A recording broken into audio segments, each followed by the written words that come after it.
కేంద్రీయ విద్యాలయం సహా పలు అభివృద్ధి పనులకు మంత్రి ఉత్తమ్ కుమార్ రెడ్డి భూములు కేటాయించట్లేదని ఎంపీ ధర్మపురి అరవింద్ ఆరోపించారు. నీటిపారుదల శాఖ భూములను సొంత భూములుగా భావిస్తున్నారని ధ్వజమెత్తారు. జగిత్యాల జిల్లా కలెక్టర్ కార్యాలయంలో ఎంపీ అరవింద్ అధ్యక్షతన దిశ సమావేశం జరిగింది. కేంద్ర ప్రభుత్వ నిధులతో చేపట్టిన కార్యక్రమాలపై జిల్లా అధికారులతో అరవింద్ సమీక్ష నిర్వహించారు. పలు పనులు ఆలస్యంపై అసహనం వ్యక్తం చేసిన అరవింద్ త్వరగా పూర్తి చేయాలని కలెక్టర్ సత్యప్రసాద్ను ఆదేశించారు. కేంద్రం ఇస్తున్న నిధులను రాష్ట్ర ప్రభుత్వం వాడుకోవట్లేదని ఎంపీ అరవింద్ విమర్శించారు.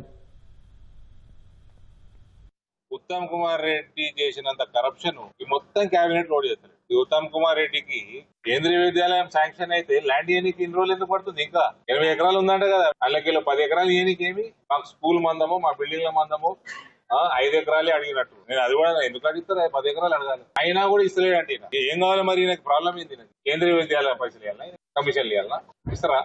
ఇంకో దగ్గర కూడా ఇరిగేషన్ ల్యాండ్ శాంక్షన్ చేస్తాడు, రివ్యూలు వచ్చింది. ఇవన్నీ ఆయన సొంత ల్యాండ్లు అనుకుంటుండో ఏందో మరి.